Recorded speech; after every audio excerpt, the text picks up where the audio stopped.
अगर 11वें घर का सूर्य हो, आदमी शराब और मांस का प्रयोग ना करे तो आदमी लीडर बनता है। चंद्र और बुध के 12वें स्थान पर बैठने से बच्चा करता तो इंजीनियरिंग वाले काम है, लेकिन वो हाई लेवल नहीं, लो लेवल। किसी भी ग्रह के ऊपर शुक्र की दृष्टि पड़ जाए, बेटा उसका जब समय आएगा तो आंखों का ऑपरेशन करवाता है। केतु की दृष्टि अगर मंगल पे पड़ जाए तो मंगल बद हो जाता है पूरा। ऐसे में त्याग अगर भाई करता रहे, जो भाई त्याग कर रहा है वो ऊपर बढ़ता चला जाएगा।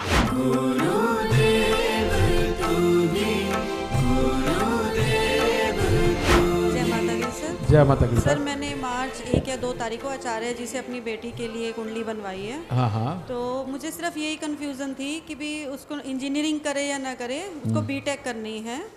तो पहले तो सर बोले कि इंजीनियरिंग के लिए नहीं बनी, बट मतलब जैसे थोड़ा जल्दी में, जिस दिन यहाँ सेमिनार था उसी दिन की बात है। फिर मैं 1-2 तारीख को आकर कुंडली बनवाने आई तो उन्हें बोला इंजीनियरिंग कर सकती है, डिज़ाइनिंग में हो कुछ, जैसे कार डिज़ाइनिंग या कुछ ये सब। अच्छा। तो ये उसको बहुत कंफ्यूजन थी, फॉर्म भरने के बाद भी कंफ्यूज हो गई कि इंजीनियरिंग करनी है या नहीं करनी है। मंगल केतु है दूसरे घर में उसके, ओके। और राहु अष्टम में हो गया, शनि तीसरे में, सूर्य शुक्र 12 में। सूर्य शुक्र 12 में, ओके। 12 शनि की दृष्टि शुक्र पर जा रही है, सूर्य शुक्र पर। और चंद्र बुध 12 में है। चंद्र बुध सूर्य शुक्र 12 में है। नहीं सॉरी, सूर्य शुक्र 11 में, चंद्र बुध 12 में, शनि 3 में। अच्छा, अब सुन बेटा, हाँ जी। इसके अंदर क्या होता है, चंद्र और बुध के 12वें स्थान पर बैठने से बच्चा करता तो इंजीनियरिंग वाले काम है, लेकिन वो हाई लेवल नहीं, लो लेवल। कारण ये कि समझ आने में ही दिक्कत होती है, डर होता है, घबराहट होती है, और बच्चा हिम्मत करके पूरा आगे नहीं जा पाता, गुस्सा चिड़चिड़ापन आ जाता है जी। यही होता है ना। तो इसको क्या कर, हर शनिवार आके के पौधे पर सरसों का तेल चढ़वा। आंकड़े के पौधे? आंकड़े के पौधे ठीक पर। है। हर बुधवार को सूजी का हलवा देसी घी का, चंद्र बुध का उपाय है 12वें घर का, ये जो मैं बताने लगा हूं। चंद्र और बुध 12वें घर में हो, शनि कभी अच्छा नहीं होता।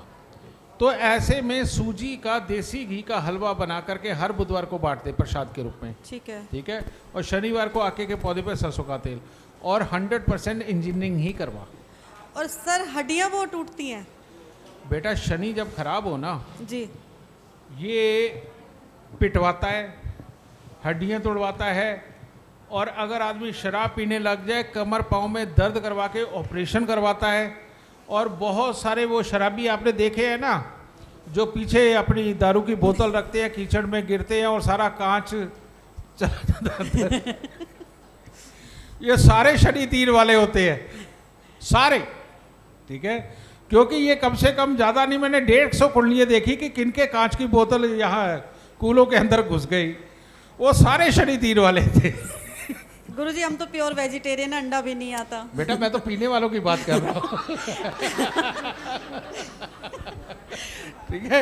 आपने एक बार फ्री वाली क्लास मैंने करी हुई है सारी आपकी, उसमें आपने बोला था शनि की दृष्टि अगर सूर्य पर आती है हाँ, तो वो अच्छी होती है। तो मैंने एग्जांपल दिया कि शराब पीने से क्या होता है, तो ये शराब तो बिल्कुल नहीं पी सकता बच्चा, नहीं। जो भी है। तो अगर 11वें घर का सूर्य हो, आदमी शराब और मांस का प्रयोग ना करे तो आदमी लीडर बनता है। लेकिन शनि तीसरे घर का लीडर नहीं बनने देता।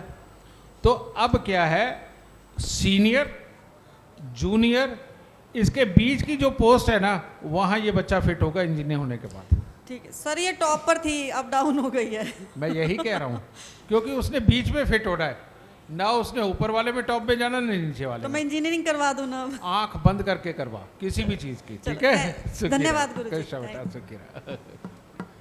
प्रणाम गुरुदेव। खुश है बेटा, सुखी रह। सर मेरे हस्बैंड की कुंडली है ये। हाँ। इसमें मंगल राहु दूसरे घर में है, सूर्य बुध तीसरे घर में है, चौथे घर में शुक्र है, और 5वें घर में गुरु है, 9 में शनि है, ओके। और केतु 8 में है, और चंद्र 10 में आ गया है। अच्छा। तो इनके इतने बुरे हाल हैं, मतलब। तूने चौथे घर में सूर्य शुक्र बताई? नहीं, सूर्य बुध तीसरे घर में, चौथे में शुक्र है। चौथे में शुक्र। हाँ। अब सुन, तेरे पति के भाई कितने रहे?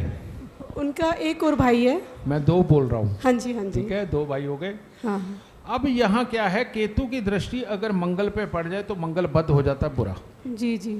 ऐसे में भाई भाई ये कहने लगे कि यार तू अपना खर्चा कर, मैं अपना करता हूँ, मैं तेरे को ये इतना नहीं कर सकता, मैं तेरे को उतना नहीं कर सकता, तो बेटा परिवार खत्म हो जाता, खराब हो जाता है। जी जी ऐसे में त्याग अगर भाई करता रहे, जो भाई त्याग कर रहा है वो ऊपर बढ़ता चला जाएगा, खर्चा करता चला। जी लेकिन यहाँ पर केतु के 8वें घर में होने से कहते हैं जिसका भला करो उसी को ये जूते खाएगा। घर के नॉर्थ वेस्ट में टॉयलेट, किचन, कबाड़ या सेफ्टी टैंक हुआ, घर में बीमारियां आएंगी, पैसा खर्च होने का कोई भी बहाना बनता रहेगा और दवाइयों के ऊपर पैसे खर्च होते रहेंगे। जी बिल्कुल। ठीक है। अब उस अवस्था में दूसरे घर के अंदर मंगल, राहु और चौथे घर में शुक्र, जी और शुक्र की भी दृष्टि चंद्रमा पे। जी अब ये योग हो गया बहुत खराब। जी ऐसी अवस्था में भाग भाग के, दौड़ दौड़ के, दूर दूर तक जाकर के अगर सेल्समैनशिप के काम या किसी भी चीज़ के काम करता है तो रहेगा कामयाब, और अगर टिक्के बैठने वाले कामों के अंदर परेशानी हो जाएगी। ठीक है। जी। और ऐसी अवस्था के अंदर बेटा यहाँ से शुक्र को हटाना बहुत ज़रूरी है, क्योंकि 10वें घर और दूसरे घर की युति को हम ख़त्म नहीं कर सकते। जी तो 43 दिन घर पे जमा हुआ दही, अगर तू डेली इतने से कुल्हड़ के अंदर दही जमा, सुबह अच्छा। उठ के किसी गरीब को दान दे दे। अच्छा 43 दिन ये करके अगर तू हर शुक्रवार को ये दही दान देती रही, जी जी तो बेटा ये दूसरे घर का मंगल और 10वें घर का चंद्रमा तेरे को बहुत शानदार फल देगा। जी और 10वें घर का चंद्रमा और सूर्य तीसरे घर का जी। ये और भी ज्यादा शानदार फल टूटता है। देगा। तेरे घर के सारे वो दुख दूर हो जाएंगे, पैसा जमा होने लगेगा, घर से बीमारियां गायब हो जाएंगी, और महीने में एक बार कोई भी एक दिन चुन के काला सफेद कंबल दान दे दे। इसका कर्म क्षेत्र भी अच्छा हो जाएगा, स्वास्थ्य बहुत अच्छा हो जाएगा। हाँ सर, इनकी आंखें बहुत खराब हो गई हैं, मतलब बिल्कुल बहुत ही कम सुन। दिखाई दे रहा है। जी जब भी किसी भी ग्रह के ऊपर शुक्र की दृष्टि पड़ जाए, जब भी किसी भी ग्रह के ऊपर शुक्र की दृष्टि पड़ जाए, जब भी जिसके ऊपर दृष्टि पड़ रही है बेटा, उसका जब समय आएगा तो आंखों का ऑपरेशन करवाता है। किसका? या तो स्वयं का, या फिर जो ग्रह के ऊपर दृष्टि पड़ रही उस ग्रह से संबंधित रिश्तेदार का। इनकी माँ की भी आंखों का ऑपरेशन हुआ था। जी जी मोतियाबिंद का। यानी कि चंद्रमा के ऊपर दृष्टि तो माँ की आंखों का ऑपरेशन, और समय आने पर अपनी आंखों का ऑपरेशन। ठीक है। तो ये दही का इलाज मैंने वही दिया देवी। जी ठीक है। जी। खुश रहो, सुखी रहो। गुरु